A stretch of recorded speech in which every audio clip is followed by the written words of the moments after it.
1962. Angelica was her name. I was born and grew up in Panama. When I was about 9 years old, halfway through 1962, we moved from Ancon to La Boca. At that point, my parents decided to employ a maid.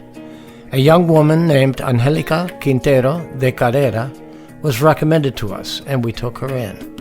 She was from the Indian province of Chiriquí, adjacent to Costa Rica, so she really wasn't local. She had all the manners and morals of that Indian culture, but it was my mother who taught her the Western etiquettes that we Americans lived by. My mom also taught her how to cook for us. She was organized and clean by nature. Angelica had no family other than her sister, who lived nearby in Panama City.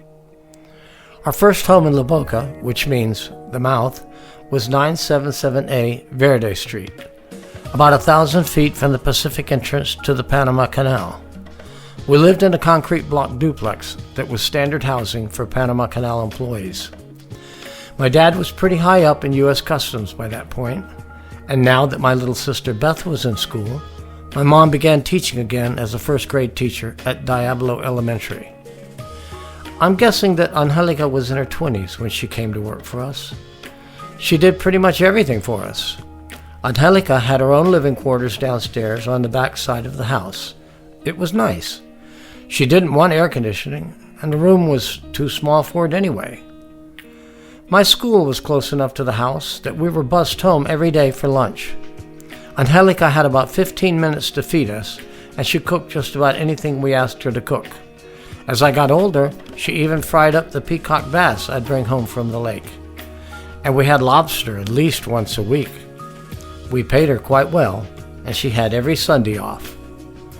I'm going to hyperbolate here and say that I think I was her favorite. I don't know why, but I believe that's a true statement. I purposely studied Spanish at school extra hard so I could speak to her as an equal. I loved her. She was a very sweet person. She had to do things for me that only a mom should do, so she watched me grow up in so many ways. I kept my room clean, but she still had to wash my bedding. All normal, all appropriate, but very real contact. She knew very well who little Marky was, and she took care of me. She was never my maid. She was my big sister, or my stepmom, perhaps.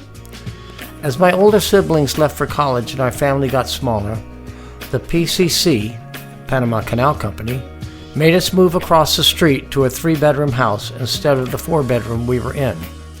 Ironically, Angelica got a much larger living area downstairs, and life continued. I don't remember even one altercation between my family and Angelica. In fact, I only remember one very small incident of raised voices in my family ever. Life was good. We all loved each other. But all good things come to an end, and life on Verde Street, La Boca, was no exception. Twila and Don were already gone from the house. Beth and I had grown up and were gone as well. Mom died unexpectedly in 1976, just as my folks were set to retire. Dad moved to Tallahassee, and life for the Darden family was over in the Canal Zone.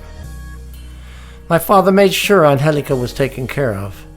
I'm not positive, but it's my recollection that he gave her a very large sum of money in 1977 when he left the Canal Zone for good. She then married a man she had met several years earlier, and they had a son. I went back to Panama in 2018 and met her son and his wife, Eusebio and Johanna. Her husband had died by then. Angelica got hurt boarding a bus in the city one day and never really recovered. She died a few years later, and that's the end of the story.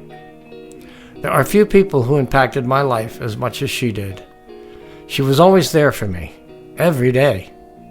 My mom was my anchor, but Angelica was a rope that kept me tied to reality on a daily basis.